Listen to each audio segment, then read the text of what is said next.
What's going on, y'all? Welcome back to another episode of Flow State with yours truly, Harry Mack. In this episode, I answer your questions about flow state, my creative process, and we enter some new territory, my first time sharing a story from some years back when I had the opportunity to sell out. Check it out, y'all. This is for my flow state. Add it, yeah. Y'all know we back at it. Ain't it crazy how the mind works magic? We gon' show you the method behind the madness, cause this is for my flow state. What's going on, y'all? Welcome back to another episode of Flow State with yours truly, Harry Mack. I'm super excited to be back here in the big blue couch, man. Back for another solo episode. My man Sam is in the Flow Station as always. What's going on, dude? Yes, sir. Chilling, man. Chilling. Hell yeah. Me as well. Stoked to be here with y'all. Thanks for tapping in. Shout out to everybody that's been supporting the podcast, man. I'm having so much fun making these. It's been a really cool journey for me so far, and we're just getting started. Let's see what's going on. Today, I wanted to share with you all that I've actually been excited to recently see some more live music in and around Los Angeles. Actually, Sam, we've been going to most of these shows together. Yeah. Quite a few. Yeah, we got to see Common and Pete Rock in downtown Los Angeles.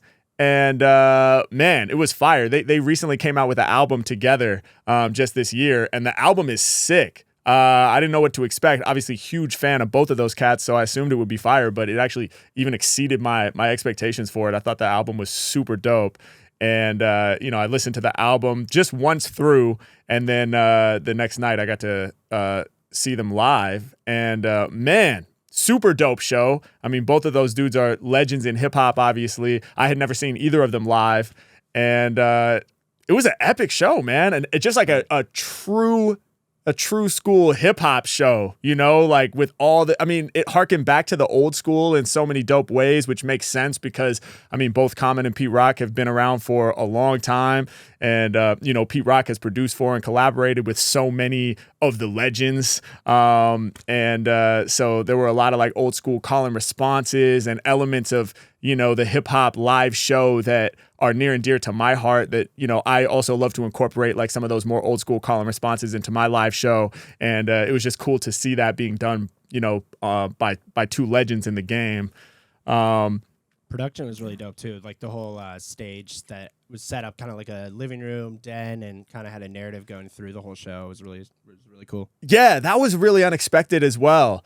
Yeah, they had a whole set built on stage. Yeah, it was like a basement living room vibe. They had like a couch, chair, lamps and stuff like that. And there was a lot of thought put into the sort of like the narrative storytelling or like the larger arc of the story that the show was conveying.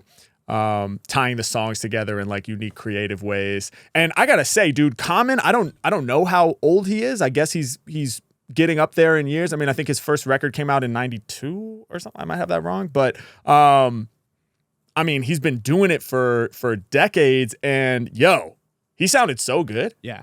Like first of all, his energy was super high the whole way through, but also his voice, like his vocal tone sounded so strong, man. It sounded like the records. Yeah, it did. And it like didn't tire, and when you're up there, man, you're jumping around, you're working the stage. Like, it's been one of my challenges is to, keep the strength of my voice from top to bottom and make sure I'm not losing any of that resonance or that body in my voice. And it was just dope to see like an OG legend just like, killing it. Yeah. From top to bottom.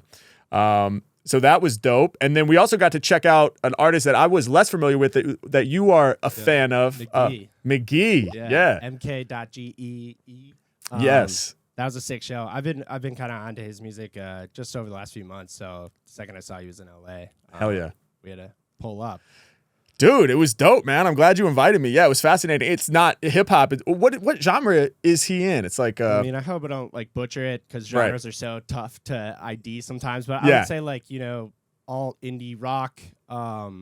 He kind of spans across a few genres too. For sure. Kind of just a really good singer-songwriter, producer. Yeah. And like a legendary I guess, I don't know if you can say legendary yet, but really acclaimed for his like guitar tone in particular, right? Like a lot of the greats will refer to like what he's doing right now as, kind of really pushing the envelope. It's just like how he creates the guitar sound is one of the most unique processes, and it just makes for a really cool sound. Yeah, it was a super dope sound. Yeah, and it's cool for me too to check out a show that's kind of outside of the genres that I'm used to seeing live, because it's, you know, it's like unfamiliar territory for me. So that was really dope to see. And it was at the Palladium, which is a cool venue. That was cool. Yeah, and it was packed, and he did multiple shows back to back there. I think he did 4 over 2 weeks. Damn. So, yeah, dude is definitely killing it. So that was dope. And then I also had a second opportunity to collaborate with my friends from the jazz world, Sam Barsh and Kyle Crane, incredible keyboardist and drummer, respectively, and some old friends of mine, you know, people that I've been collaborating with since I was still in college. So really dope to be reconnected with them. I had an opportunity earlier on, a few weeks back, to perform with them in Los Angeles at a venue called Hotel Cafe, which is, you know, a smaller venue, but there's a stage. And then just the other night, I performed with them at like a bar in downtown Los Angeles.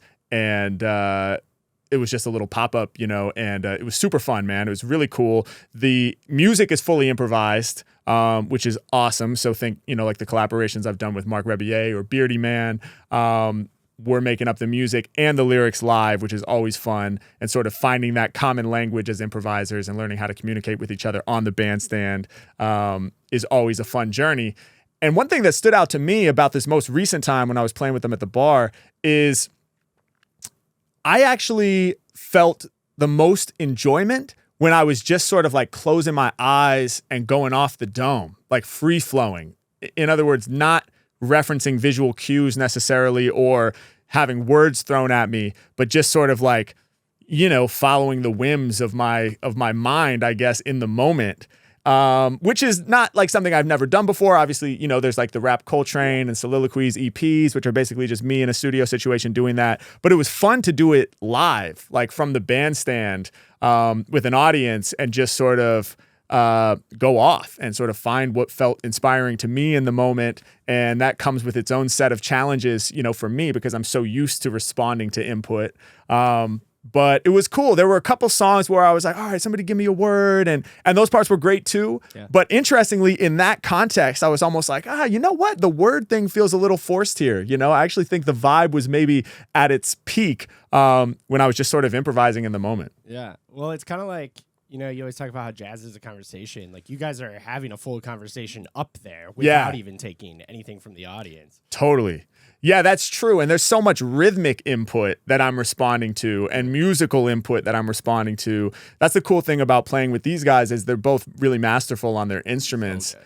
And so there's all these little like nuances of rhythm and time feel. You know, it's like Crane, the drummer, will like lay his hi-hat back a little bit, and that creates a certain feeling, and then I'm responding to that, you know. Or Barsh, the keyboardist, will like go into this like kind of floaty arpeggio type of vibe that's a little behind the beat, and that creates this sort of like Jay Dilla kind of reminiscent feel, you know, that evokes a certain emotion in me, and then I'm sort of following that. So yeah, you're right, man. It's like there's so much input already happening just within the musical group that that's enough inspo for days, man.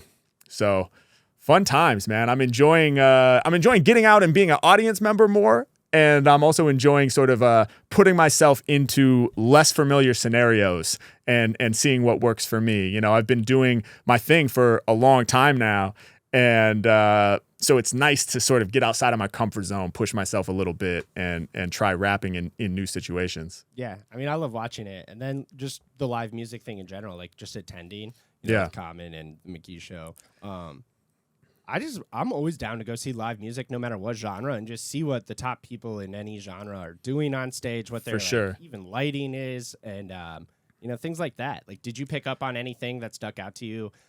Just in live show production at all throughout these last few shows? Yeah, definitely. I mean, like, the McGee show was cool to see, especially like the way that they do the lighting. Yeah, it's very like stripped down kind of. Yeah, like there were only 2 light colors. It was either red or it was just like white light. Yeah. Very like cinematic, dramatic. Yeah. And I also noted that actually neither show had visuals in the traditional sense of having a screen on the backdrop. Yeah, you're right. Which was cool to see, you know, that like, oh, that's not a requirement, because for a while it's like everybody had the visual screen and that was the main way of like adding a visual vibe to your show. Right. But in both of these instances, it was like a different approach to creating a visual vibe. Like with Common and Pete Rock, it's like building the living room and putting you in this space, which I thought was awesome and fit so well. And then with McGee also, it's like there's no projector or screen, but there was a lot of fog. Yeah, there was like heavy use of fog, and then just like block colors of lighting, which created this really cool. Like it looked like he was in the clouds. Yeah, he's kind of like a mysterious figure up there the whole time. Yeah, for sure. Yeah. But yeah, no, it's always I always learn a lot going to see people live. And yeah, seeing other genres I'm not familiar with is fascinating. Even at Lowlands, that was like my first time really like experiencing main stage EDM shows. Yeah.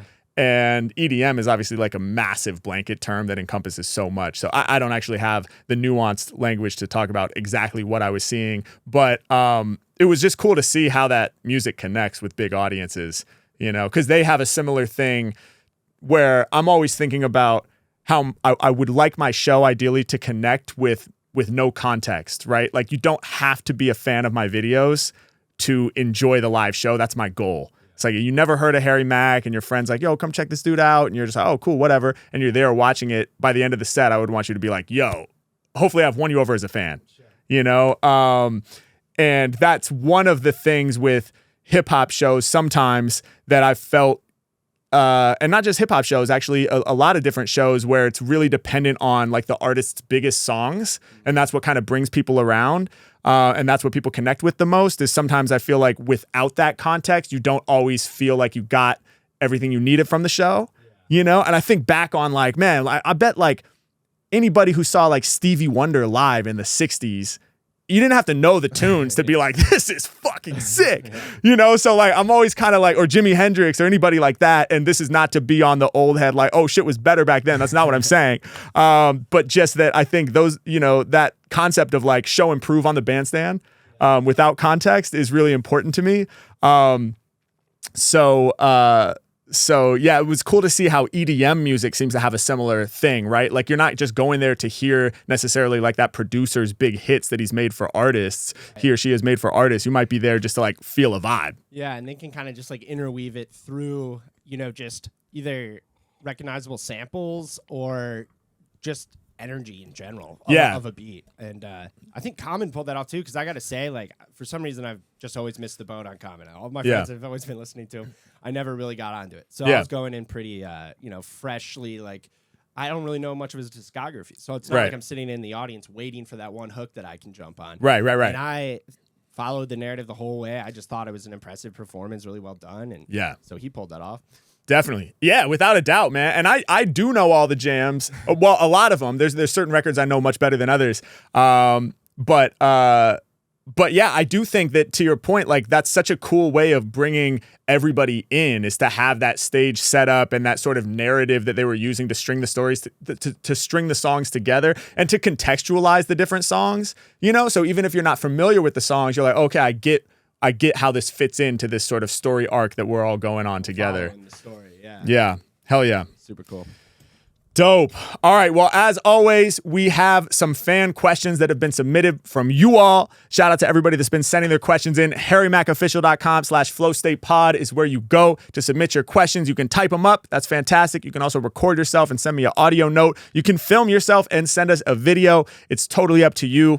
And this week, we do have a video submission from the homie Tongalong, who's been a supporter for a long, long time and is part of the Patreon squad and all that. So shout out to Tongalong. And we're going to peep this video submission. Yes, sir. What's up, Harry? My question to you is, do you remember the first time you hit flow state through either drumming or rapping? Did you understand what it was at that time? Who were you with? And what do you remember feeling about it? Hell yeah. Awesome question. First time experiencing flow state, whether drumming or rapping. I remember an early time. I doubt it was the first time, but I do remember an early time. And I was drumming since, since I was 10. I guess technically that's when I first started writing my raps as well. And I probably experienced flow like on and off early on. I think that's one of the cool things about being young is it's probably easier to experience flow because you just are not so distracted by like the demands of adult life. You know, there are fewer stressors in your life, and you're also less critical and judgmental of yourself. So it's a little easier to just let go, ideally, and just like, you know, enter into that sort of flow state with whatever it is you're working on. But I do remember an early time of experiencing flow while freestyling, and it was up in Brady's attic, which is a spot that I reference all the time. Shout out to Brady B, my original collaborator in hip hop, the DJ and producer from State of Mind, dating back to when it was just me and him before we expanded to a 4-person group. So this was back, you know, in 6th grade. So like 11 years old was when we got started. And we were up in his attic. I call it an attic. He always calls me out. Technically, it wasn't an attic. It was just like his upstairs. I think the reason that I call it an attic, one, is because like the ceiling had the angle of the roof, right?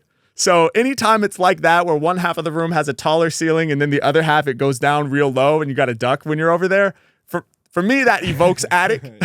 And then the other thing is like, it was just his room and his sister's room up there. And then there was a bathroom. So it was just the kids' room, and the parents never really came up there, you know? So it just seemed like this like little like getaway space where the kids could sort of like have fun and be creative with no parents. So also that contributed to my sense that it was like we were escaping to an attic as opposed to just like going upstairs. But anyway, technically it wasn't an attic. I'm going to keep calling it Brady's attic for the sake of good storytelling. But anyway, we were up there, and I think it was just me. Obviously, Brady was there, and then our homie Jack was there as well, DJ Malfunction, who also became a member of State of Mind. I don't know if he was part of State of Mind at that point or not. I think it was just the three of us, and they were both DJs, and this would have been probably like maybe end of middle school, probably that, maybe early high school. I think it was end of middle school. Anyway, we're up there, we're hanging out. Brady and Jack are like playing records, messing around with stuff, probably like chopping up samples, you know, or working on their scratching. I was kind of like rhyming and freestyling on and off, just kind of like a casual music hang up there. And at one point, you know, I started freestyling, and I had been practicing this setup punchline technique now for a long time. And if you're new here, I talk about setup punchline all the time, but basically it's just a really foundational technique in freestyling, where you have a target word like hand and you work backwards to create a rhyming couplet. So every time I'm spitting, I help you understand. I grip the microphone all up in my hand. That's setup punchline. And I had been practicing this for a while now. You know, I had discovered MC Supernatural, one of the goats of freestyling, and super foundational off-top freestyle improviser who's inspired me a lot. And he utilizes this setup punchline technique. So, you know, checking him out, finding out about Juice, finding out about some other freestylers, and realizing that they're often using this technique of setup punchline. I'm practicing it. I'm working on it. I'm trying to get it down. And I've been doing that for a while, over a year at this point, for sure, maybe a couple years. And so we're up there in Brady's attic, and, you know, Jack and Brady are playing beats. And I remember I just went into this freestyle where I was like, I'm going to do this setup punchline thing. And back then it wasn't so much with target words where people were like throwing me words and I was grabbing them and incorporating them like I do now. It was more just visual input. So it's like I would see the turntable and be like, yo, when I rhyme, my mind stays stable. Make your head spin, something like the turntable. Then I see the neg chomp incense and I do a setup punchline with that, you know, and I see Brady's hat and I do that. And so it was just like being able to look around the room and do this continuous verse of strung together setup punchline couplets. That was like the ultimate goal that I had been striving for a long time. And so we were up there, and for whatever reason at this point I was like, yo, I'm going to do it. And I remember I just started, and it was like they were just hitting. Like in that moment on that day, it was like I did one couplet like that and I went right into the next one, and I went right into the next one. And after doing like 3 or 4 in a row, I remember like Jack and Brady kind of like looking at each other like, yo, what the fuck? Like, yo, this is different. And then looking over at me like, yo, and I'm like focused, you know, and I'm getting swept up in it. I'm like losing myself in it. And it's very much that flow state thing where it's like, I realize it's going well, but I can't like think too hard about like, oh, it's really going well, you know, because I just have to ride the wave, you know? And so, yeah, I was in it. I was feeling this. And now it's like, okay, 7 couplets in a row, 8 couplets in a row. And it just kept building on itself, you know? And it was like a good ski run, I would imagine, I was a snowboarder, but anyway, when I see like Olympic skiers and it's just flowing, I'm like, yeah, it felt like that. It's like I'm navigating it and it's working, and I don't know how long I went, maybe 3 minutes or something like that, however long the beat was probably. Because at a certain point, I remember like Jack and Brady were just like turned away, and were just looking at me like, what the hell? Like, what is happening right now? The record's just turning on its own, so the beat probably just like played all the way out.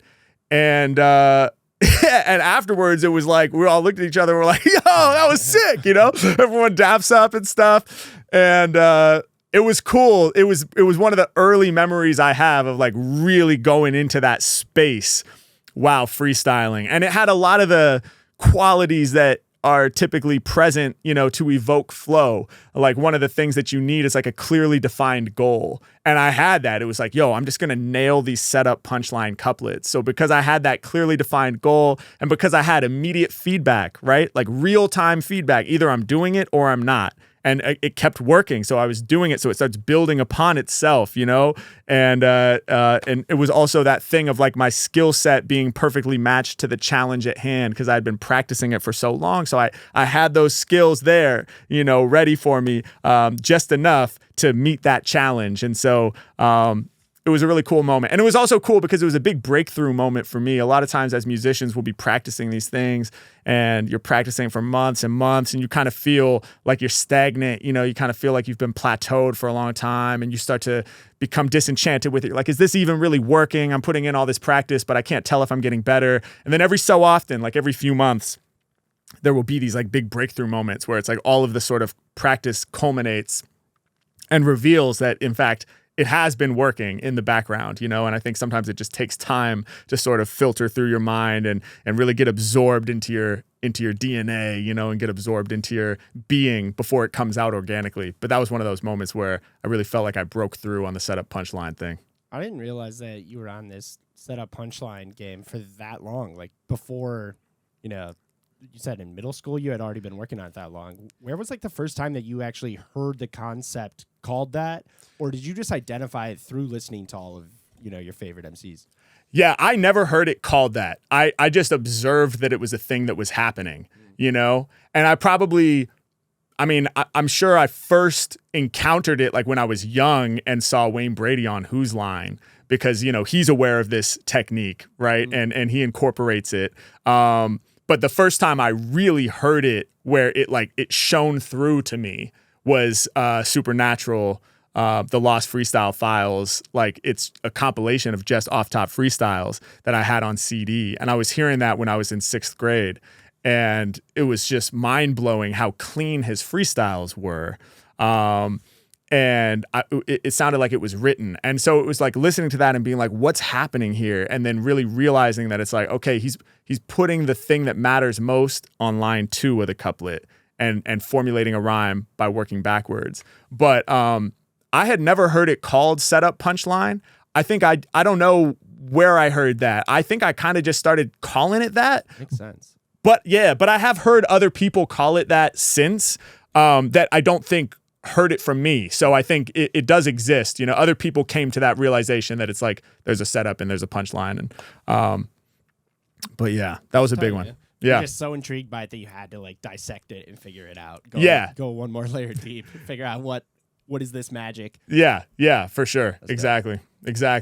Love it. Thank you for the video. We got another question here from Brian. Thank you, Brian. The question is, they say, hey, Harry, as a designer, I often visualize the end result of a project from the get-go, much like seeing it through my mind's eye. I'll immediately see the final product in my head, then find the steps along the way. I'm curious about how you interpret your creative process.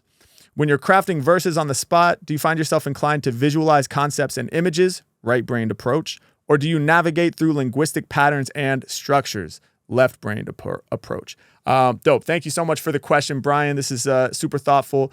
First of all, I like what you're throwing down here in the first part of your question where you talk about visualizing the end result of a project from the get-go in your design work.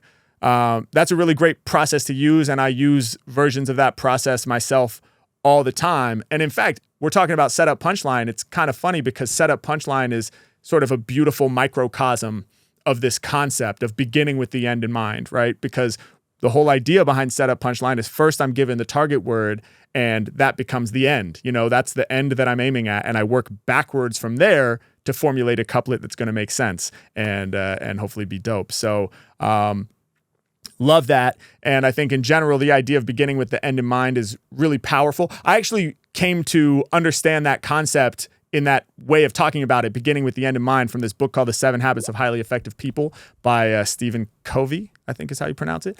But it's like a classic from the self-help genre. It's like one of the ones, like, if it's in a lot of top 10 lists, I'm sure, for like self-help books. But it's really, really great. I gained a lot from reading it. And the author talks about this idea of beginning with the end in mind. And he actually does a really powerful exercise in the book where he has the reader visualize their funeral, which seems dark, but it's actually very inspiring.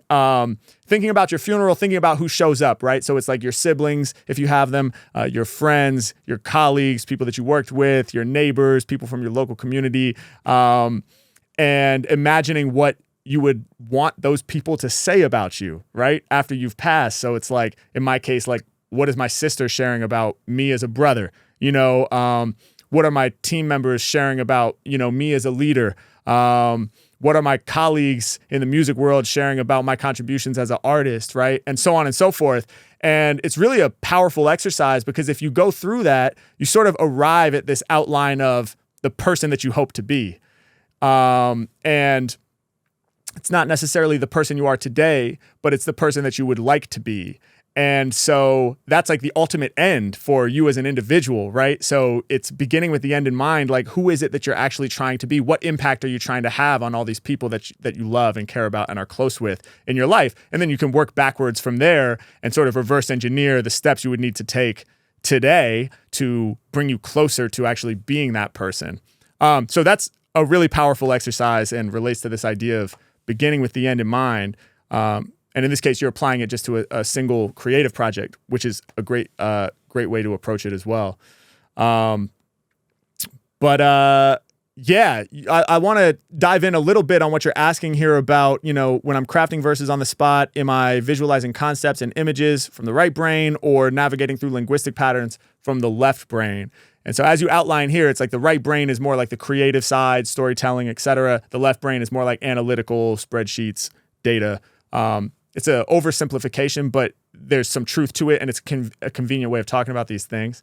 But yeah, my goal basically is to drill the technical components of freestyling.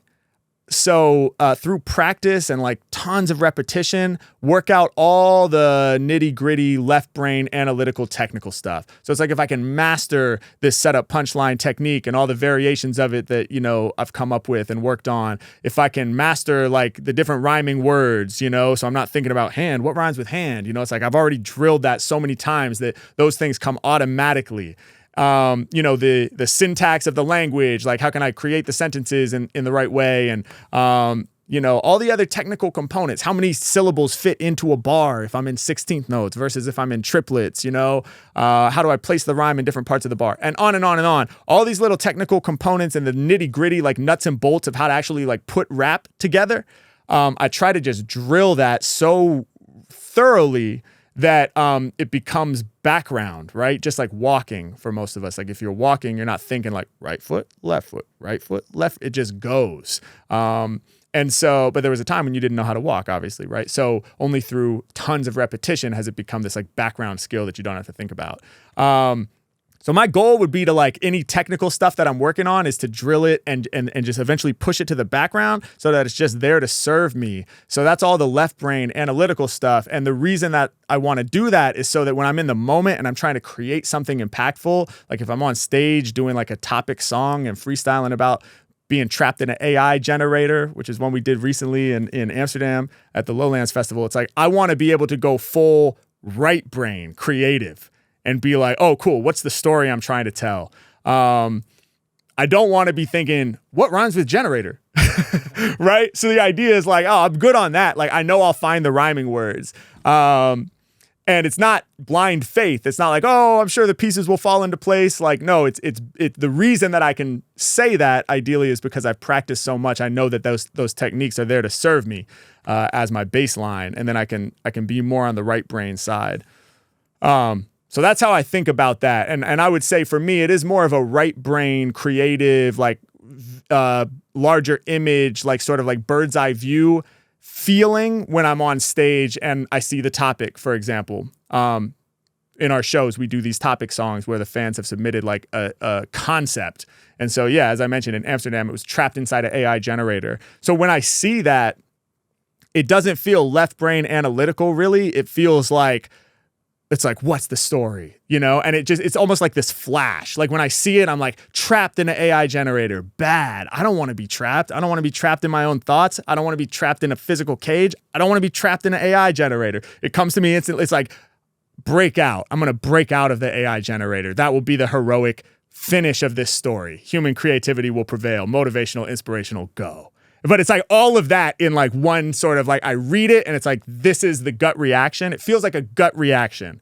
And I just go with that. And so, yeah, it feels more right brain creative. And the way to get there is to practice the left brain analytical so much that you don't have to think about it. Interesting. Yeah. Yeah. I did not expect you to go as macro as applying this to like building your entire life into something that you would want it to be. I thought that was really interesting. Yeah.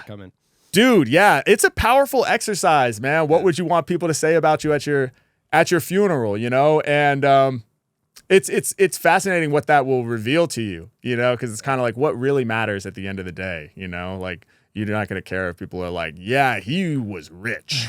That dude had a lot of money. It's like, okay, like, cool, man. Good way to just run like a self-audit a little bit and kind of identify maybe some like hard truths even. Yeah. And the cool thing too, shout out to Stephen Covey and 7 Habits is, you know, he talks about this concept of roles and goals, which is catchy and great. You know, all of his concepts have been remixed and reinterpreted and disseminated through like all self-help books since. He's one of the core ones. But yeah, it's like you're not just one person, you have multiple roles. And so it's like I'm not just a rapper, obviously. I'm also a brother to my sister, a son to my parents, a leader to my team, a friend to my friends, and so on and so forth, you know? And so I think especially like really ambitious people like myself, like I can get so tunnel vision on like, oh, I'm trying to grow my career and I'm trying to be the best rapper I can possibly be. And it's like, well, if I do that at the cost of like not being available to my friends ever, or not being like available to my sister or people that I care about, you know, then that's not it, right? That's not a successful life in the end necessarily. And everybody has different goals and priorities, but it's cool to this exercise of like who's at your funeral, you know, is representative of what are the roles that you serve in your life, kind of. Yeah, I really like that because like there's a way to bail yourself out almost in your own mind. If I'm killing it in this column here, everything else is okay. But that like really requires you to it doesn't work that way. You have to look at, you know, have I checked in with my parents recently? And yeah, there's no way around it with that method. Yeah, it's true, man. And I heard somebody, I don't remember who said it, but I saw a clip where somebody was basically explaining that like, how do you win the game of life? And it's like, you win the game of life by realizing that it's not one game. It's a whole bunch of different games. And the only way to win is to not focus so much on one game that you forget about all the other ones. Yeah. And that really resonated. And I think it's true. And you see so many examples of like the people who were so focused on the one thing and they seemingly were living, to your point, under the notion that, well, this will make up for everything else. And I fell into it too. Like for so long, it was just like, make it in music. That's it. You know, that is it. Just make it in music.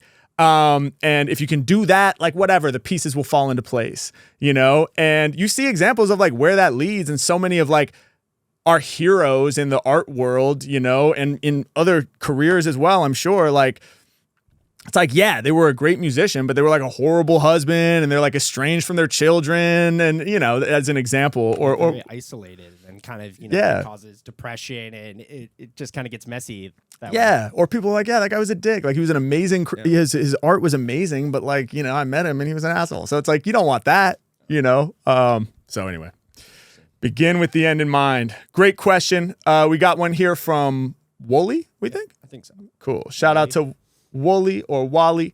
Thank you for this question. It is, have you ever been offered a contract that went against your moral compass? Whoa. Have you had the chance to, as they say, sell out? Peace and love from Austria. Shout out to Austria. That's dope. Excuse me. I don't know if I've ever been offered a contract that went against my moral compass. I mean, maybe there have been a couple things for like, you know, the 1 minute like ad spots that we do on YouTube where it just wasn't a good fit for me personally. I was like, I don't know if I'm the person to get this message across, but it wasn't really a moral qualm or anything. But I will share a story with you guys from way back about the one and only time I can think of where I would say, I guess I had the opportunity to sell out. This is a fun one. I've actually never shared this publicly, but this goes back to 2017. And Venice Beach Freestyle 1 had just gone viral. So my head is spinning. My world feels like it's going a million miles a second. I don't have a team. I don't have a manager at this point. It's just me. I'm trying to navigate, right? And it's this crazy thing, the first time that you like really go viral like that. Because it's very exciting on the one hand, obviously. So there's like this dopamine explosion of like, oh my God, I'm killing it. You know, it's very validating. And then on the other hand, it's also sort of terrifying because suddenly you're being seen and judged by so many more people than ever before, which is very unnatural. And then also there's this notion that like, this is your opportunity and you better not mess it up because like, you know, how lucky are you to have this happen even once in your life? You know, so many people hope for this and it never comes. It's happened for you once, but, you know, are you really going to get struck by lightning twice? So, you know, you better capitalize. So that's kind of where my mind's at. It's a bit stressful to say the least. And anyway, an email came in from a very reputable film and TV company. And I don't know much about that space. Even now, I'm a music guy primarily, but I happened to live with somebody who worked in the film industry, and I showed her the email. She was my roommate.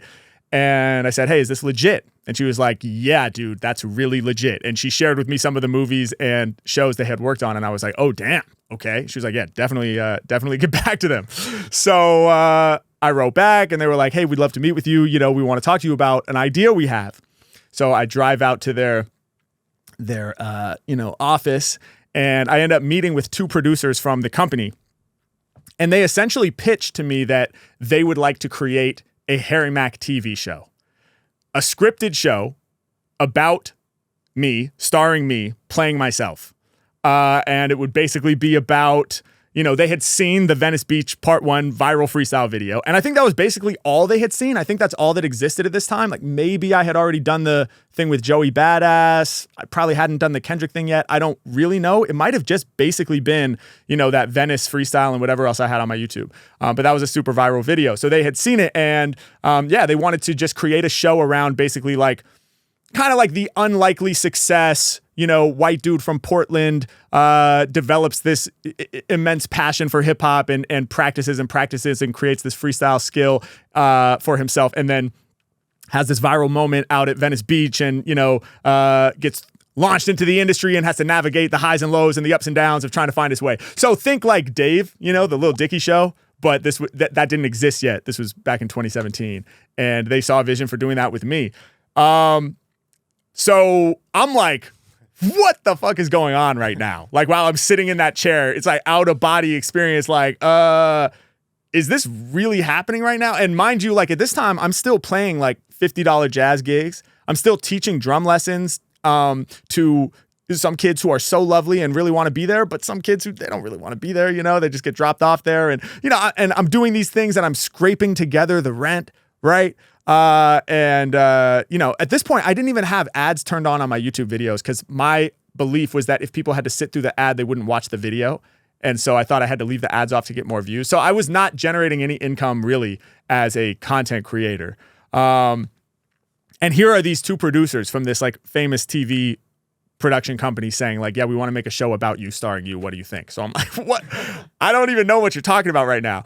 And I've never acted before, which I voiced that concern to them. I was like, what about the fact that I've never acted? I was like, I didn't even do theater in high school, you know? Like, I don't do this.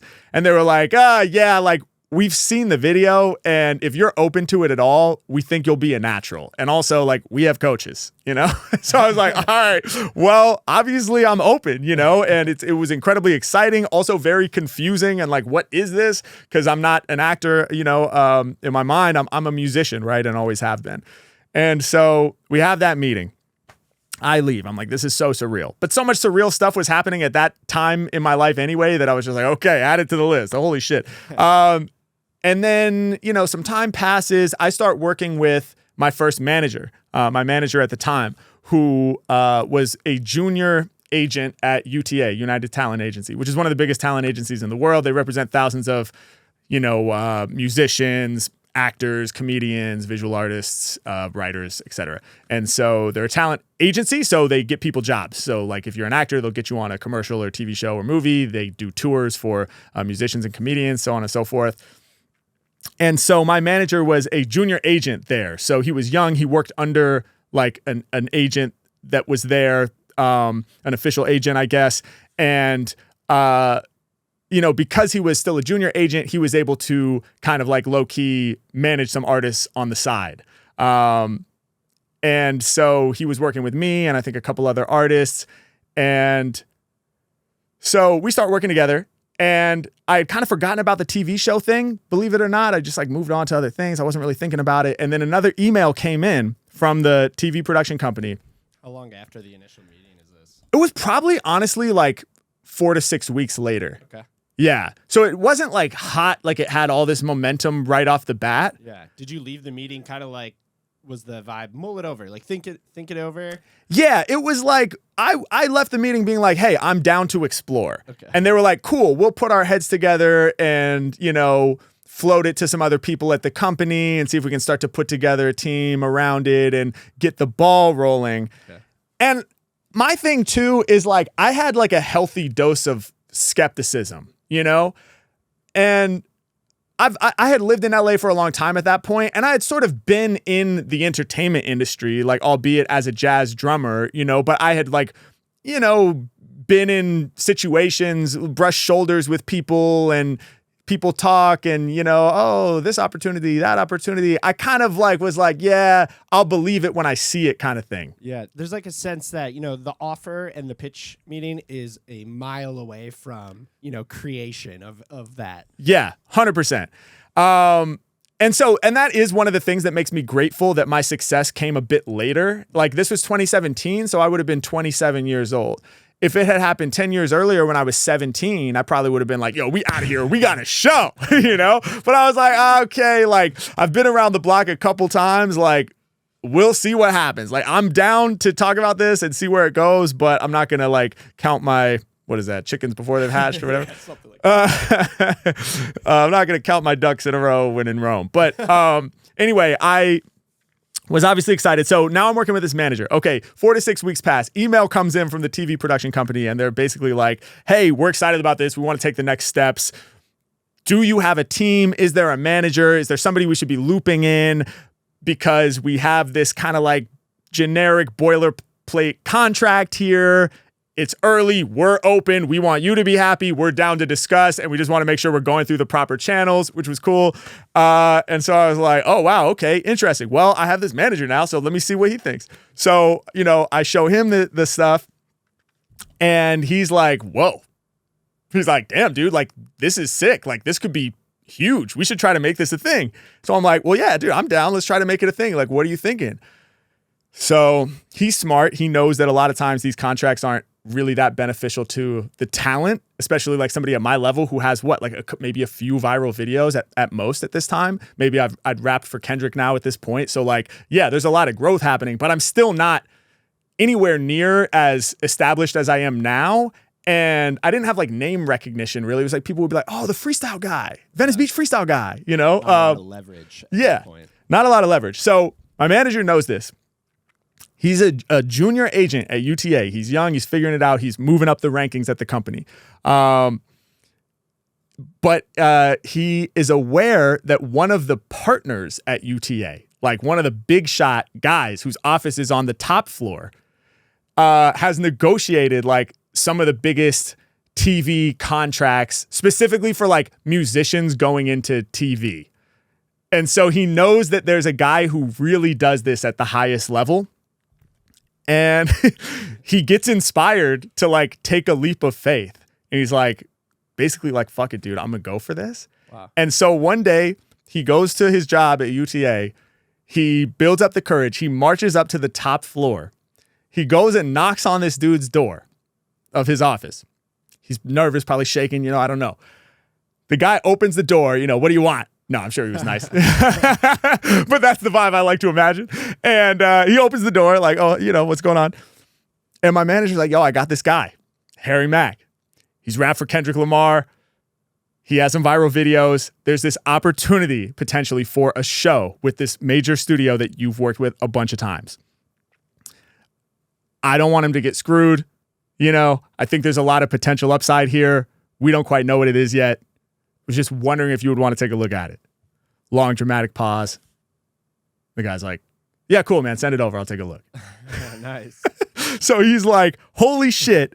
And then, he sent it over to him. And at some point later, the guy calls down to his office and is like, yeah, cool, man. I'll negotiate the contract. Looks fun. Wow.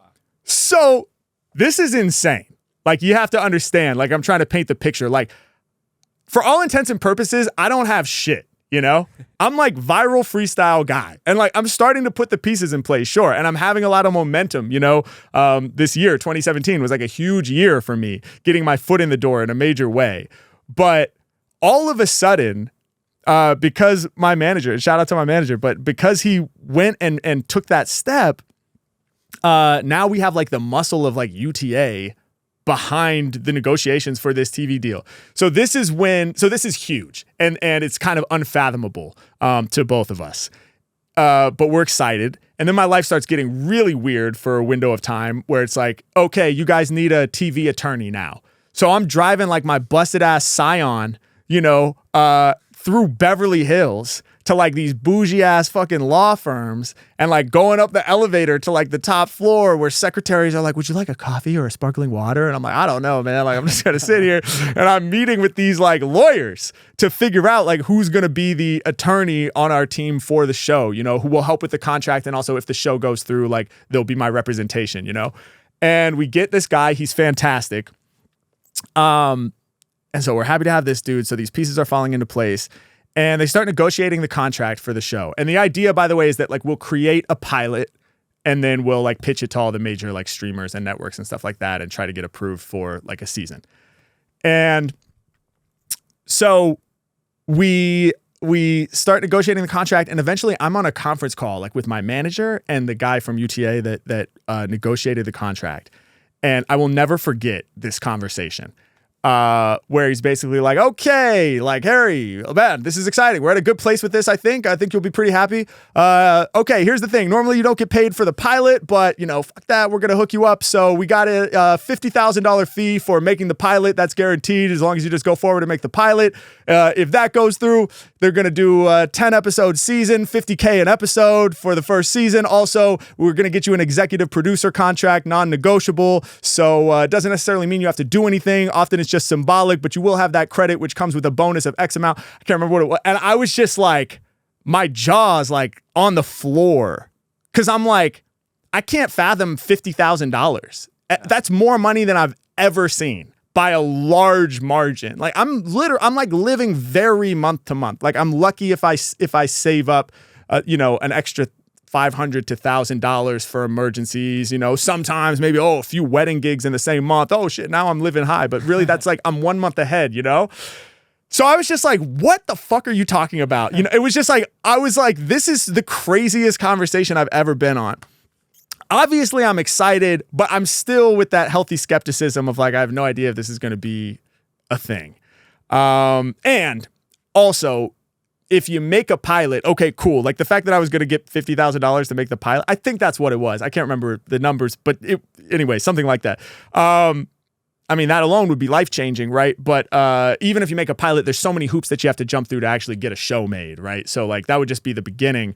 So I'm just like, okay, this all sounds amazing. I don't want to get too excited.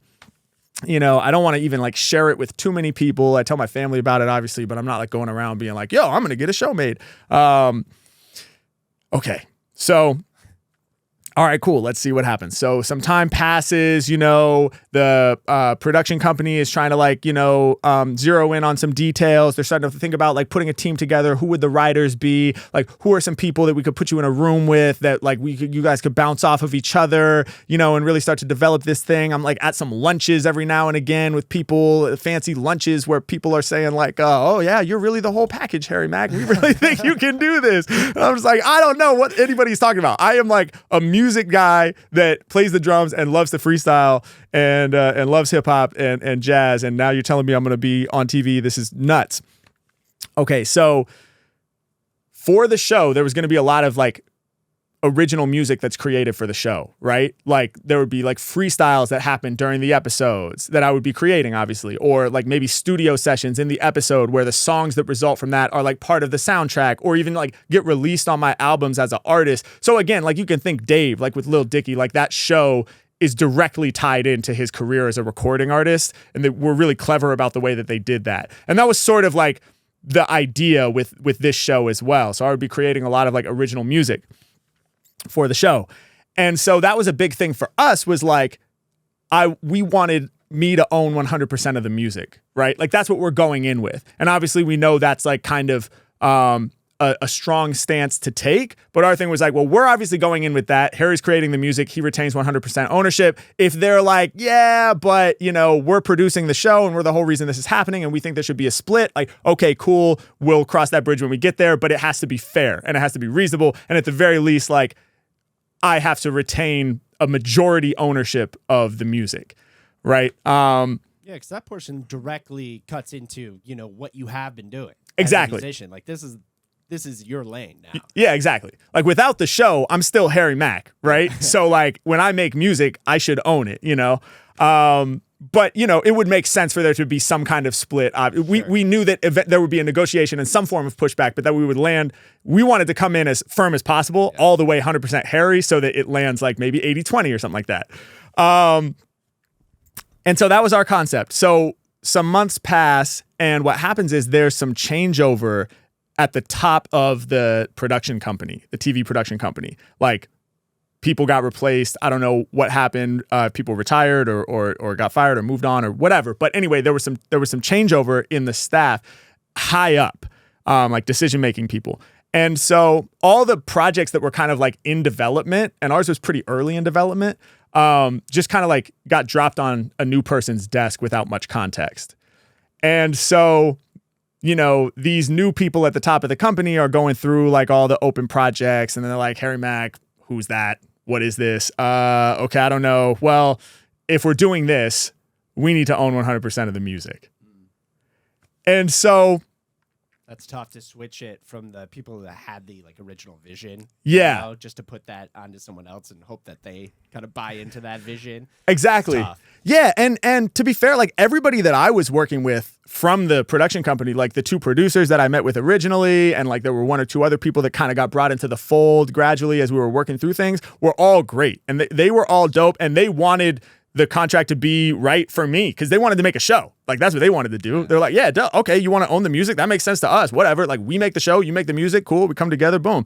So it wasn't people who were like that I was working with. My perception of it is that it was like people way up at the top that are kind of removed from, you know, the conversation and just looking at things totally like objectively without much nuance. Who knows? Obviously I wasn't there, but that's what it seemed like. And so, dude, core memory through and through. Like this phone call also I will never forget. I find myself on a conference call with my manager and the attorney that was working with us. And basically the attorney is like, this is bullshit. He's like, dude, I thought there was a chance that they were going to be difficult about the music ownership. My version of them being really out of line is like 55-45 split, which is like, okay, technically you still are the majority shareholder, but they've been really greedy. He's like 100%. they own 100% of the music. He's like, let me try to paint this picture for you, Harry. Every single freestyle or song that you create within this show, and it will be very hard to separate out what music is created for the show and not created for the show, first of all. Second of all, everything you create that is technically like associated with the show, they can put out the soundtrack for the show with all those songs. You get no money. They can put out a holiday compilation from all their shows with any of your songs. You get no money. They can remix all the songs, put it out. You get no money. They can use any song you create for the show in any commercial, not just for your show, but for any movie or show or anything they create ever. It could be in the soundtrack of a movie, like a big movie, just randomly. I mean, that would be sort of random if they put like a Harry Mack freestyle in a big movie, but they could, and I would never get paid anything. I wouldn't have any ownership over the music whatsoever. It would be like I just give it over to them and then they can monetize it indefinitely forever and ever and ever. And he was like, I've seen like the contract that you get when you win American Idol. It's notoriously bad. It's like notoriously predatory. I wish that we were looking at an American Idol type contract. It would be infinitely better than this. And I'm sitting there and I'm seeing this thing that had like so much potential upside, right? Like it came with so much excitement. It was like, oh my God, like this is going to change my life potentially like forever, you know? Yeah, healthy skepticism, but also part of you like, wait, like, am I going to be on? And it starts to like get tarnished, you know? And it starts to like fade away and slip away, but I still want to hold on to it a little bit, you know? Cause I'm like, but wait, like, even if I just made the pilot and got like $50,000 or whatever, like that's going to be life-changing in and of itself. Like, am I really able to say no to this kind of opportunity? Like, what is going on right now? And then the attorney, and shout out to the attorney we were working with because I really respect him a lot. And he basically was like, listen, man, I'll put it to you like this.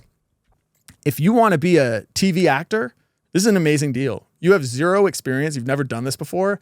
And you have the potential to make like $500,000 or whatever in one season and potentially springboard a career as a TV actor. Like nobody gets this, you know, like in the TV acting world with your resume, it just doesn't exist. Like it's amazing.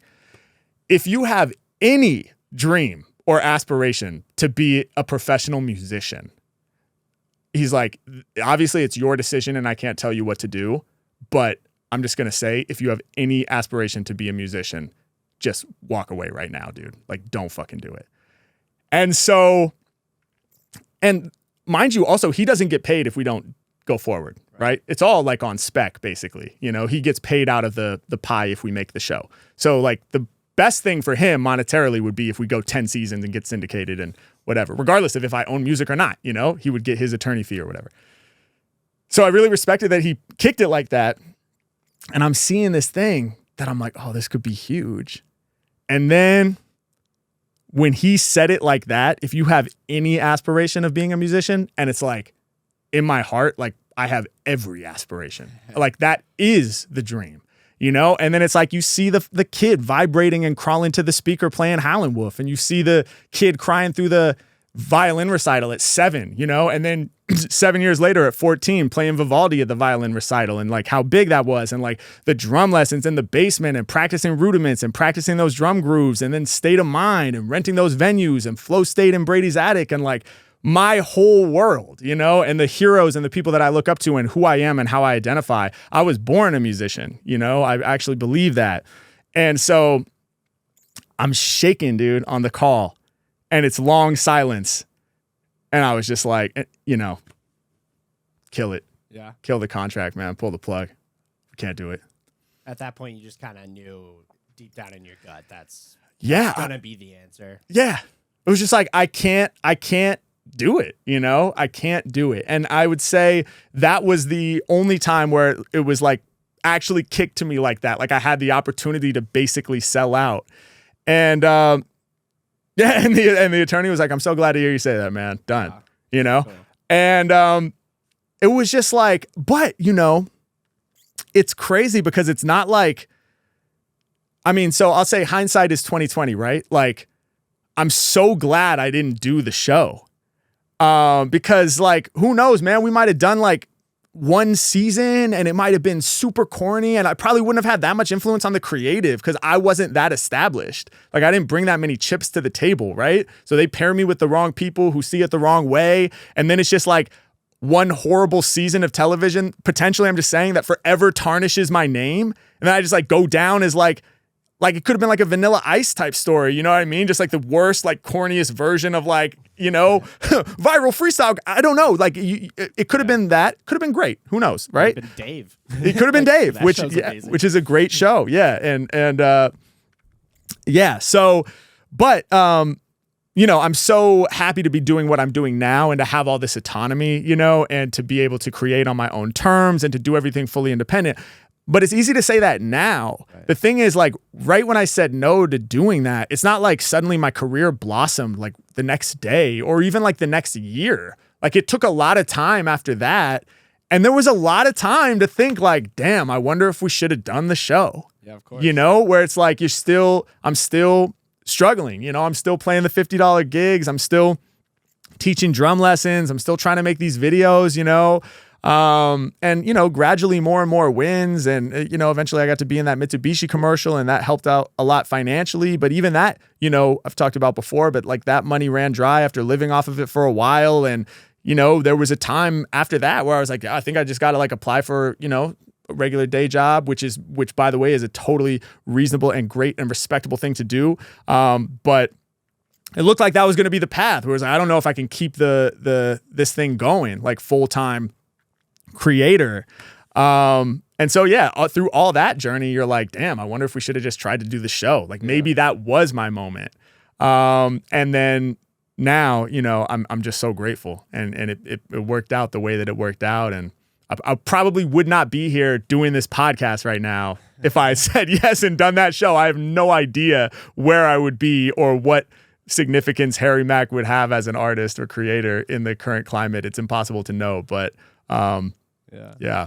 That's a lot of trust in yourself, but also, you know, when you have a hard decision like that, that is the only answer that you can like live with no matter what. If you have that gut feeling and you know that, like, there's so many question marks in either direction. So at least you can kind of lean on that.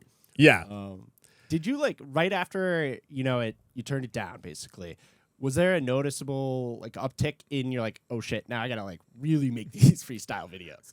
Like on the music side, you're like, I gotta double up these drum lessons. Like, you know, because now you have like that bet almost with yourself. Yeah, like I gotta make $50,000 quick because I had it. Probably, man. I think I definitely like had a renewed hunger to make it on my own terms because it was empowering to say no, even though it was really scary to say no. It was empowering in a sense. So I think I was like, all right, I don't need them. You know, let me make it on my own terms, kind of thing. Also cool to see people like have that faith in you on the other side. Yeah, you know, exactly. It didn't work out. That's really nice to see. Yeah, that's a good sign. Exactly. I had great people around me, man, and yeah, and you know, I'm so passionate about music, you know, and you hear stories about people entering into bad deals early on in their careers. And so luckily we live in a time now where there's a lot more awareness around that, you know. People are more privy to the fact that like record labels can wave a big sum of money in front of your face and it's incredibly attractive, but it's really like a loan with bad terms most of the time, you know, and you're going to owe that money back and it's not even guaranteed that you're going to make it back. So then you're going to be in debt to a record label and all kinds of things like that. So, you know, it was just like, man, I can't do this and I can't sell my dream for $50,000. You know, that's ridiculous. Like, you know, it's the choice is so obvious, but when you're actually, you know, the choice is obvious on paper. And like, I would have been gung ho about saying that back in high school, but the option wasn't on the table. You know, so it is a different feeling when they're like, okay, but are you really going to be about it? Because we're actually maybe going to give you $50,000 and you're broke right now. That's when you're like, oh shit, like, wow, you guys are really testing me. But nah, man, I mean, Like, you know, and I don't want to mislead people and sit here and be like, it was an obvious choice. I was immediately just like, fuck you. You can't buy my dream. I'm out. You know, it was kind of like, holy shit, am I going to say no to this? It's also dope, man. Like, yeah. all of it. I mean, of course, that's a tough decision. I don't think it came off that way. Yeah.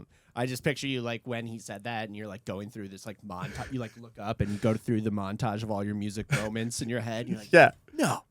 Yeah. And it's like, you know, a musician is who I am. I have to be able to do that freely and do it for me. So, but yeah. So there you have it. That whole story would have made a hell of a pilot episode of the show. yeah, exactly. That would be meta, dude. Yeah. Hell yeah. Well, thank you guys so much for the questions and the submissions. Again, harrymacofficial.com/flowstatepod. We'd love to hear from you. Hit us up. And another thing that you can submit to us through that URL is a freestyle. If you yourself are an MC and you have a video of yourself freestyling and you want to send it in for me to provide some feedback, please go ahead and do so. We have pre-selected beats for you on there, so it's not going to get demonetized or flagged. And looks like we have a freestyle submission from Joe, who also sent a note along with the freestyle, so I'm going to read that first. Joe says, one of my major goals is to be able to freestyle full songs, start to finish, being 100% content with the final product. Very good goal. This is out of my comfort zone, and this clip is just a snippet from the first 3-minute freestyle I did today. There's some good, some bad, and some ugly in there. Something told me to just send it in. That's awesome, Joe. Well, we're glad you decided to send it in. And no matter what level you get to, there will probably always be some good and some of what you consider bad and or ugly. But it's dope to document the process. So let's run it.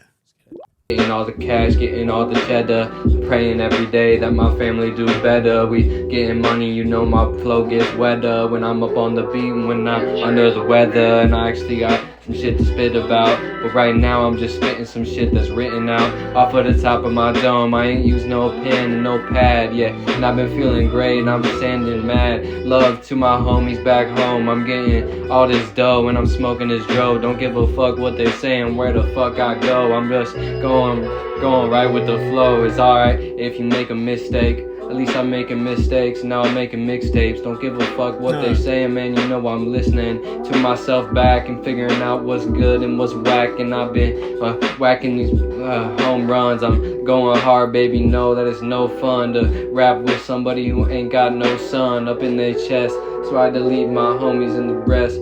Yeah, back in this natty, I've been going hard and I'm smoking these fatties. Hey, all right, dope. Hell yeah. Applause to my mans. Shout out to Joe. Shout out, Joe. What do you go by, Joe? If you see this, man, leave a comment. Let us know. Do you go by Joe? Joe would actually be a dope rapper name because it's such just a regular name. Yeah. So it's like it. Yeah, that's tight. Thank you for sending that in. Hell yeah. Dope to see. So I would say like there's a lot of good. There's some free association happening. Like where these ideas are just kind of rolling out of your mind, it feels like, in a very casual, kind of relaxed way, which I like. Like, it feels like it has a cool swag to it. And I noticed some free association where it's like you'll say something that might almost kind of surprise you because it rhymed, right? Like, there was one part where you were, like, talking about how you were just spitting something that was written down, which was actually the opposite of the truth because it wasn't written down. But that happened to rhyme with what you had said before. So sometimes that'll happen, right? Where you say something because it rhymes, even though it may not be 100% factually accurate in the moment. That's a common challenge that freestylers face, right? It's like, do I prioritize rhyming right now or telling the absolute accurate truth? So it felt like you ended up rhyming with the word and saying that you were spitting something that you had written out, but then you immediately, that pinged the fact that no, it wasn't written out. So you were like, not written all off the dome with no pen or pad. And that led you down a new path. And then you said something like, and I'm going mad love to the homies. So it was like mad turned into mad love to the homies back in the natty. I'm guessing you're from Cincinnati. And then how you roll in a fatty. And so you're kind of like free flowing and free associating from rhymes, like natty leads to smoking a fatty, and something about spitting bout led to written out, even though it wasn't true, but then that spun into the next. So it's this very free flowing kind of like forward motion, right? It's like you just start. It's like starting a skateboard run or starting a ski run, you know, you just kind of like dive in, you just begin. And then you're just following the whim of where it takes you. And if you make a little hiccup or mistake here, you catch yourself and that shoots you off in a slightly different direction and you follow that. And so it has a really nice organic sort of flow to it. And I just think the biggest level up for you is going to be to get out, is going to be to get out of the continuous forward, like rolling flow that's happening where you're riding it and you're not able to kind of like step out from it and take control over it, if that makes sense. That's maybe a little abstract, but what I mean is basically through tools like setup punchline, what that does for you is it can elevate you above the run that you're doing, right? So if we're imagining it's a skateboard run and you drop in to start your skateboard run, right? If you're just starting out, maybe in this metaphor, you start your run and you're just going and like you're like I said, you make a little mistake and it spins you in a new direction and you're just following it and you're showing up the best you can in each new moment, right? But what something like setup punchline does is it kind of like gives you a bird's eye view of what's happening so that you can think slightly ahead of where you're actually rapping. So you're not just completely right there in real time with the words that are coming out of your mouth, and you have to sort of like respond to whatever they happen to be, for better or worse. Like you say, good, bad, or ugly. It's like the words are coming out of your mouth. Some are good, some are bad, some are ugly, but they've already come out and you have to go with them, right? The next step is to get sort of outside of real time to where you're looking a little bit ahead and being like, oh, okay, like, for example, maybe here's something that I can reference in sort of like a setup punchline couplet. So I'm going to use that as a target and I'm going to aim towards that. So that would be my advice for you, is to get out, is to, through practice, you know, and working on things like setup punchline. And if you're not familiar with that concept or how you might work on it, I actually have a video on YouTube that's taken from one of my Twitch streams way back in the day where I actually talk in depth about the nitty gritty of, how to do setup punchline. And I think the video is called like how to freestyle or something like that. But if you just type in Harry Mack, how to freestyle, I do have a video where I'm talking about this more in depth. But that would be my advice to you, because you have a really nice real time, just like following the whims, being live in the moment thing happening, which is great. And now to get it cleaner and to like really hone in on it and get more of the good and less of what you're calling the bad / ugly, is going to require you to kind of get a bird's eye view, get a little bit more foresight, get to the point where you can look ahead to where you're going while you're saying your current stuff, instead of just being right there in real time with what you're saying. That's dope. Yeah. Yeah, and he also mentioned on his submission that he's like practicing every single night. Hell yeah. Blocked off time for freestyling. So, I mean, he's on the right track, I'd say. Definitely on the right track. Hell yeah, Joe. Good shit, man. Keep on rocking. If you see this, definitely comment below, and the community will show you some love, I'm sure. Oh yeah. We'll try to link that video too that you're mentioning in the show notes. Oh, that'd be tight. Yeah, definitely. All right, sick. So as always, I'm also going to react to myself. Check out a video that I made a while back. This is from the hometown stories we did when we were in Portland. I'll give a little bit of background on this because it was kind of a funny journey. We were on tour and we had done a show in Portland, and it was a great show. And then we had some time in Portland before the next show. And so, of course, we were like, let's do some Guerrilla Bars. And so we went downtown Portland, and we tried to do some Guerrilla Bars, and we struggled, man. It was a tough session. Yeah. I don't know what it was. You know, it was like a typical gray day in Portland. So sometimes when it's overcast, it affects my mood a little bit. It affects the energy a little bit, maybe. And for whatever reason, like the first place that we went to try to do Guerrilla Bars, it seemed like it should have been solid, but like we just weren't quite connecting the dots, man. It just like wasn't quite happening. It was a struggle. And it was one of the first times in a long time, really ever, where like at the end of the day, we were like, damn, I don't know if we got it. Yeah. Like, I don't know if we did the job. Like we might not even have one episode of material here. Like, damn, how'd we let that happen? So we were kind of down on ourselves, you know? And that's the only time. Yeah. It's the only time I can remember that. It's the only time.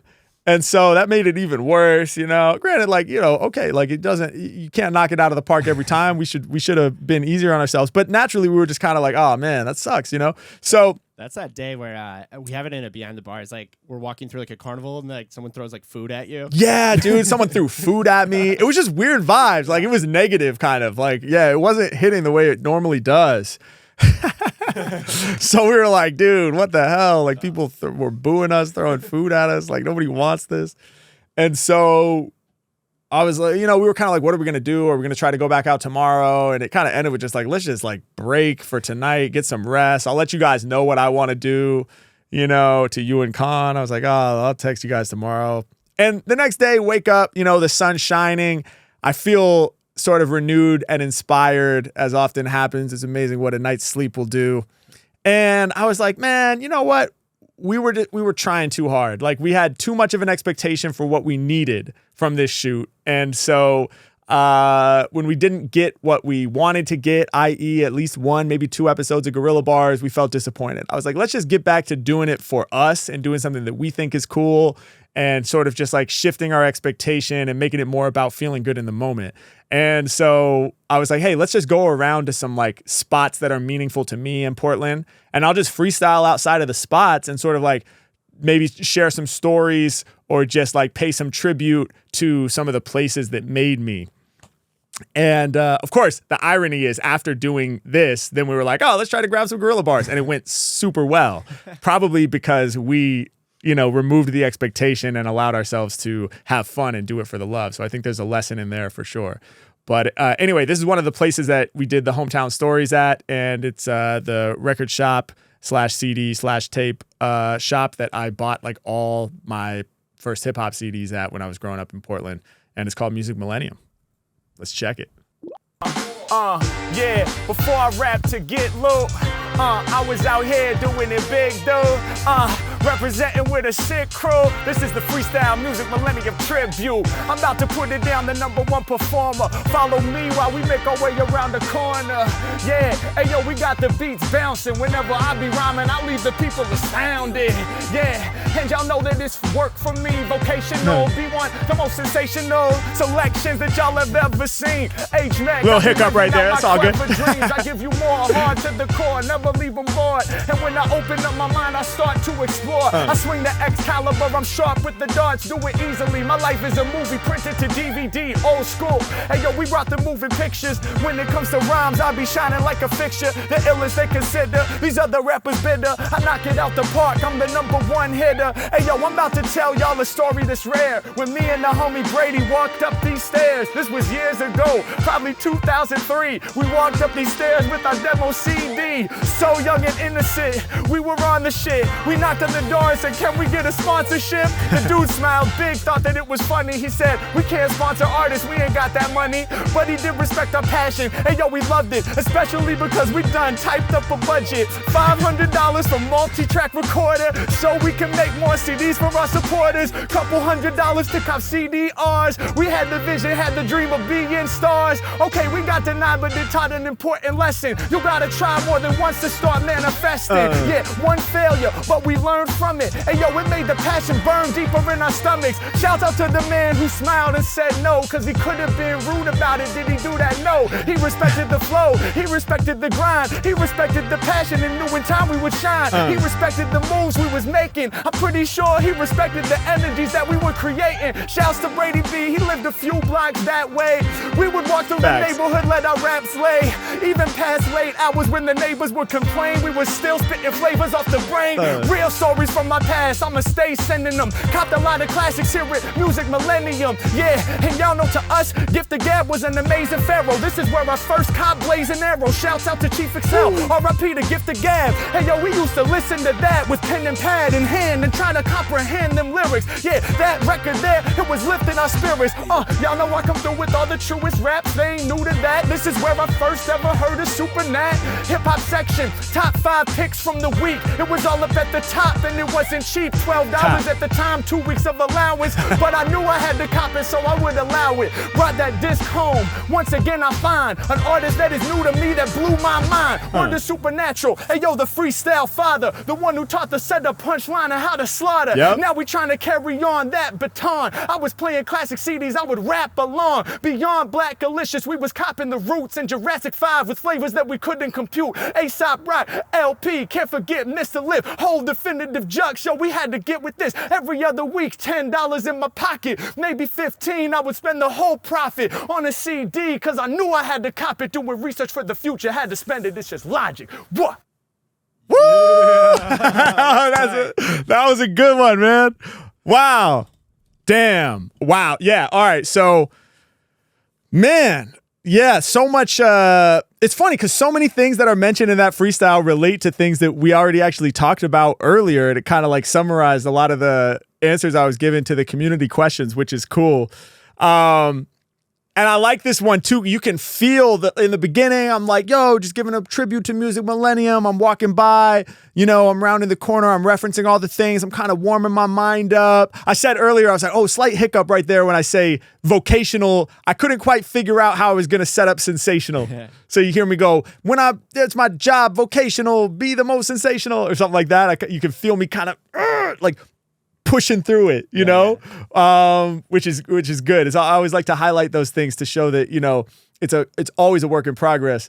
But anyway, as I'm moving down the wall, it's like I'm kind of warming my mind up and stuff. And then that flow state thing started happening once I committed to telling the story, you know, and it pertains to what I'm talking about too, with when you drop in and start the run, you know, it's like you kind of just like, you have to dive in, and it's that commitment to this thing that's challenging, because it's hard to tell a coherent like narrative story while you're freestyling off the top. That was the whole point of making this video in part, was to sort of challenge myself to see if I could actually share these stories in a way that would like make sense and be conveyed effectively to the listener while improvising. And once I got into the story, I feel my adrenaline just watching it. You know, it's like I could feel myself getting pumped up.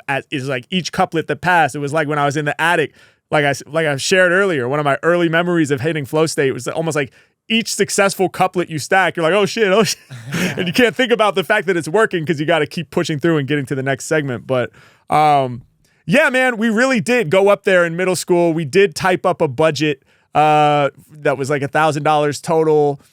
Someone had handed us a mixtape at some point that was sponsored by like a local business, you know, in Portland. And so we got it in our heads like, oh, that's how it works. If you can get sponsored. You know, was it like a printed CD, like a label on it and everything? Yeah, it was like on the back of the CD, it was like sponsored by, and then it had like, you know, a logo for a local business. I don't remember what it was, but I guess it was like, you know, they gave them some money to make the mixtape or something like that. So they got their logo on it, and we were like, oh, that's tight. Like we should try that, you know? And we were already like loyal customers at Music Millennium, and it was in the neighborhood. So yeah, we had this whole plan, dude. Begin with the end in mind. You know, you got to visualize where you're trying to go. We were like, yo, we need $1,000. We're trying to buy a multi-track recorder, a gang of CDRs. We need a microphone. We need XYZ. We're going to make this album or mixtape. And yeah, it was dope, man. I mean, I shared it all in the rap, but the dude that greeted us at that door, it's funny, that awning just says Millennium Office. And I guess on a walk one day we had noticed that, because that's like way behind. You would never think to go up there, you know. But yeah, we were like, that's where we're gonna have to go. We're sure of it, you know. So we just walked up the stairs, knocked on the sliding glass door, and then the dude that like talked to us was really kind, you know. He listened to us and he looked at our thing, and we were fucking 12, dude. Like 12-year-old kids up there, like, yeah. So what do you think? Like, you want to sponsor our mixtape? And he was just like, man, this is awesome. Like, good job, you guys. Like, it's so cool that you put this together. But like, we are a record/CD/tape store. And like, have you guys heard of Napster? Like, we don't have it. We're like trying to figure it out. We need a sponsor. No, probably not. They were doing fine. But he was like, we don't have a budget to do this, obviously. But he did say, and I didn't mention this in the rhyme, he was like, if you guys make a mixtape, you can sell it here on consignment. You know, I'll give you guys the consignment form, and anybody could do this, you know. But it was still really cool that he mentioned it as like a path for us, because I'm sure it did motivate us. But, you know, basically, if you have an album and you're a local musician, you can sell it in the store, and Music Millennium keeps a cut of all the sales or whatever. So yeah, shout out to that dude for being for not like crushing our dream. He could have been rude about it. And there's actually, by the way, there's a story in this Hometown Stories about another adult that we interfaced with as we were on the come up that was not kind about it. That was actually quite rude to us. So that's a little spoiler, no spoiler, but that's some motivation to watch the full Hometown Stories. But no, this guy was really really cool to us. And yeah, I think there's so much that was shared in there. We lived in the neighborhood. I was talking about how we would even late into the night be ciphering in the streets. Even when the neighbors would complain, we still had to come with the flavors that's insane or something like that. Yeah, that was like a specific memory I was reflecting on, where I just remember we were just like on the sidewalks and our friend was beatboxing and there were like 6 of us and we were just rapping so loud walking around. And like the cops actually rolled on us and were like, yo, like we've gotten like multiple complaints, you know? We're like, what the fuck? Just on a freestyle stroll. Yeah. There were like noise complaints, you know, like stacking up as we moved through the neighborhood. So that's a fun little tidbit. But then, yeah, like it's really meaningful too, like all the incredible artists that I was exposed to, you know, through this place back when like the only way that like the main way that I had to like access new music was through this place, Music Millennium, was like actually going there on foot, like walking there with my little allowance that I saved up and just seeing what the like recommended hip hop picks were for the week. And shout out to whoever the staff was that picked those, because they had great taste and they would highlight a lot of like more underground independent type stuff. And yeah, first time I heard Black Alicious, Blazing Arrow, super important record to me. I've talked about it a lot.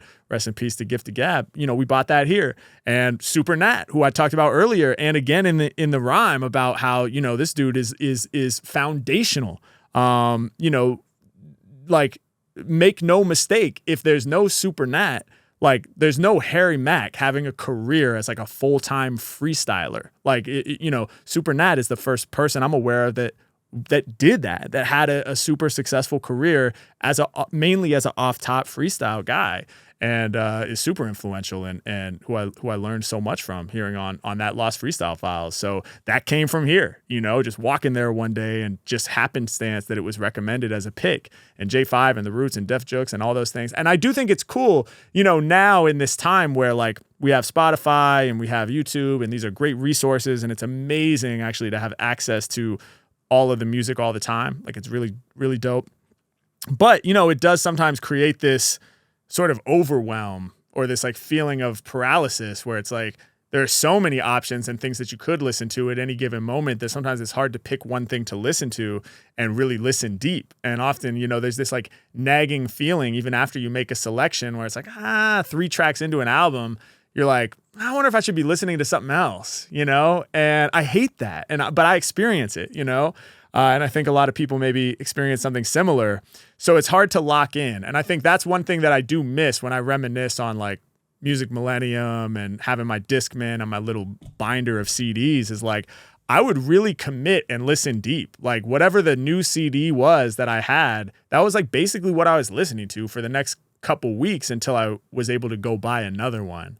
And I think that level of depth was like really valuable early on, you know, because I was really a fan of these people, and I really like knew all the words and I knew the liner notes. I knew who produced what. And that's how I learned about other people. You know, it ballooned out. It's like, oh, who produced this beat? Oh, dope. Maybe I should check them out. Who's DJ Shadow? You know, oh, drummer featured on this, Questlove. Who's that? Oh, the Roots. Oh, you know, so like it was really like a deep dive, and spending a lot of time with the music, you know, was huge for me early on. So yeah, I feel like back when, you know, we were just rocking CDs and, you know, I'm on the bus with like my anti-shock Walkman that's still skipping, whatever. But yeah. you would fall so deeply into a whole album because that's just on repeat. And like I would know every word to every song on this album, and that was like the anthem of my life, like that summer or that July. And like it just kind of like you got closer to a lot of the work. Then I mean, you can still do that now, but like you said, I don't know, there's just so many options that it's more rare for me personally.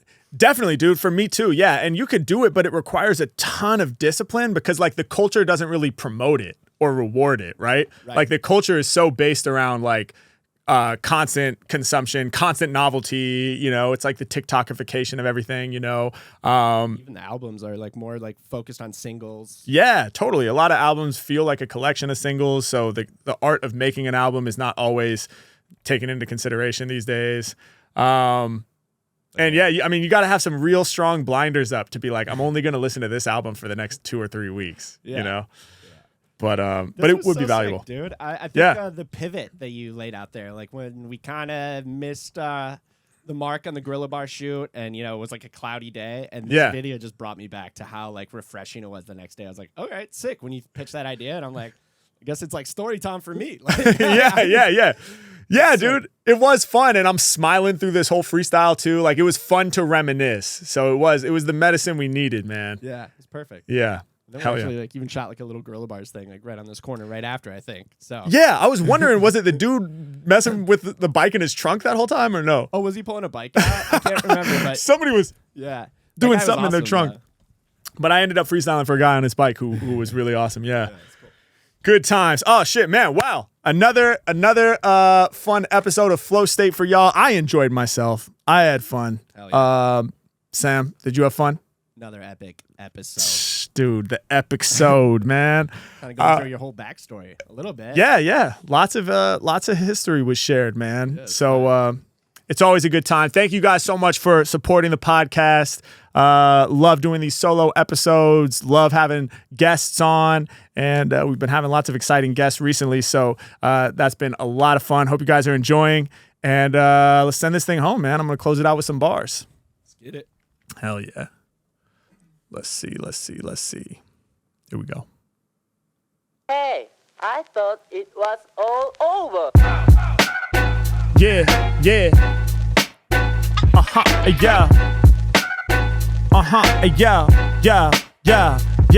It's the F, the L, the O, the Doves. Flow State. Y'all know we gon' spread a little love. It's the F, the L, the O, the Doves. Yeah, what it is, y'all, and what it was. Hold on, that was a warm-up. Buffering. All right, take 2. Let's get it, y'all. Wi-Fi engaged. Hey, I thought it was all over. Yeah, okay, yeah. The F, the L, the O, the Doves, S, the T, A, T, E, spreading love. It's the F, the L, the O, the Doves, S, the T, A, T, E, spreading love, spreading love. Come on, every obstacle we bout to rise above. Listen while the guard blasts. Lyrics live on the Flow State podcast. Other rappers in the game can't front on me. We just did the convo, now let's do the summary. I run it back. Live shows, having fun with that. I love to be on the bandstand while the crowd reacts. And especially I love making it known that I be stretching outside of my comfort zone when I collaborate with jazz musicians. Improvise on the musical tip while I make mental incisions in the listener's mind. Search and you'll find the lines that are divine. Feeling like I'm in my prime when I'm in a whole new environment. Spitting flames, someone better call the fireman. Yo, send them in. Y'all know we coming off the tip of this and improvising styles that are ridiculous. Shouts out to legends like Common and Pete Rock. Y'all know that when they on, you can't make the beat stop. They bringing back the classic call and response from back in the days when I watched. I said, ain't nobody rapping this way. I was amazed by the vocal tone, vocal projection, and Pete Rock with the funky beat selection. Dropping records now in 2024 that's about to help the whole entire industry soar. We span the gamut, lasting for decades. This is for the real rappers who don't only do it to get paid. We about to do it with the passion. We never clashing. Whenever I'm rapping, you know I cause a chain reaction.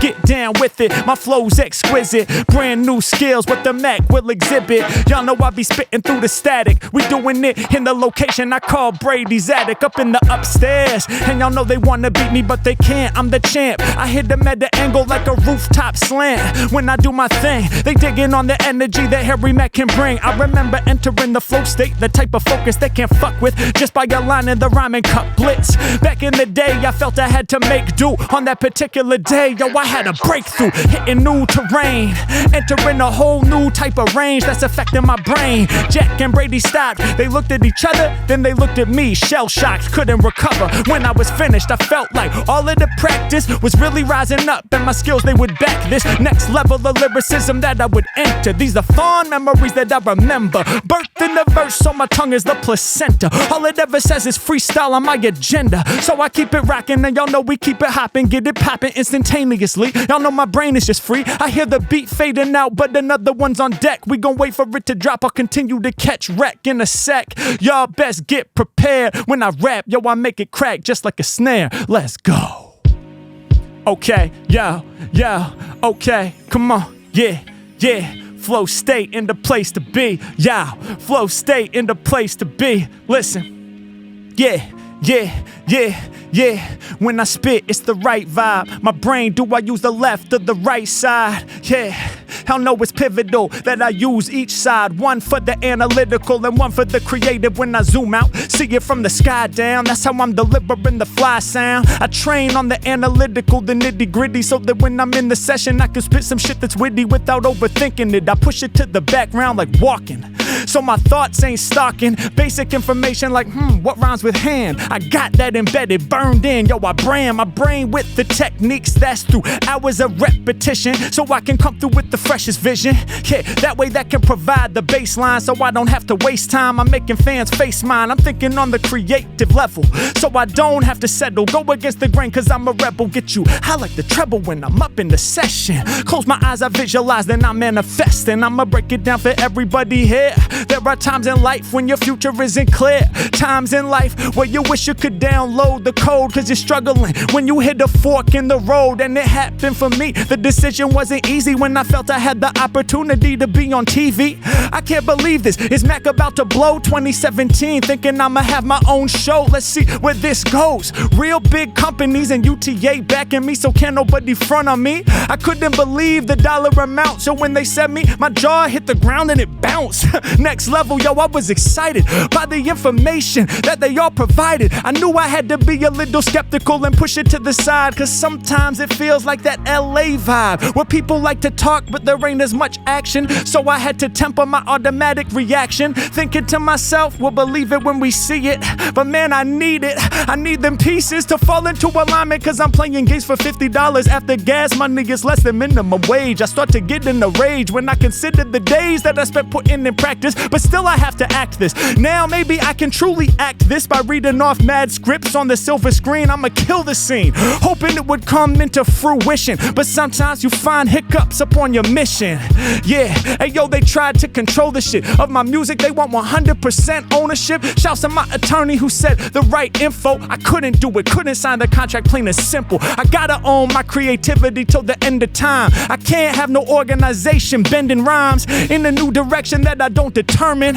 I'm a musician through and through, and I'm certain. Yo, when I was at the fork in the road, yes, my heart was hurting, but I couldn't follow diversions that had nothing to do with who I truly am. A musician through and through, yo, I was meant to be the man, making instrumental slam. They yelling out, damn, soon as they hear it, cause bars emanate from the spirit. The bong I used to pack it and light it and clear it, but now I'm high, I'm pushing myself to new levels, cause I'm fearless. Yeah, still up on it, in these bars I stay sending them. Ever since I copped from music Millennium. Shouts out to that place for making sure that I could hear ill records in this rat race, and learn how to take my raps to a new plateau and keep on inspiring while delivering fat flows. Is that so? The Mack go can cut from front to back row like blade of the Exacto. Check the way I smash foes down to the ground. Sound is profound when I rhyme. I go pound for pound, whole town surrounds just to hear with the ear that is clear. Mack spitting darts that be sharp like a spear. Yo, I'm still up on it nowadays. I'm spitting clever. I remember back when I would spend allowance on the records, on the CDs. I would stick with the same one for 3 weeks. Had to spend $15. Yo, for me it ain't cheap. Hey yo, I copped it, brought it back. I put it all up in the Discman. How in the fuck is it still skipping? Supposed to have the shock reacts, but I guess I get too hype when I try to walk and rap at the same time, so the disc starts skipping. I follow intuition when I'm all up on my mission. Split second decision, then I bring it into focus. If I didn't practice many hours, it'd be hopeless. Shouts to all the freestylers. Keep keeping words fly, working hard so they can see, get from the bird's eye, getting outside of the real time when I peel mine. Hey yo, when I put it in the open, they feel rhymes deep inside their nervous system, live my purpose and vision. Every time I'm in it, my lyrical skills infinite. You know that I'm never timid, I leave without no blemish. And y'all know this is real, homie, this is not a scrimmage. I'm good for your health like spinach. I know it's about to go great, I go ape whenever I be rhyming. I'm in flow state, y'all know we keep shining and glistening, top positioning. Flow State Podcast, thanks so much for listening. Bah. Hey. Thank y'all, peace.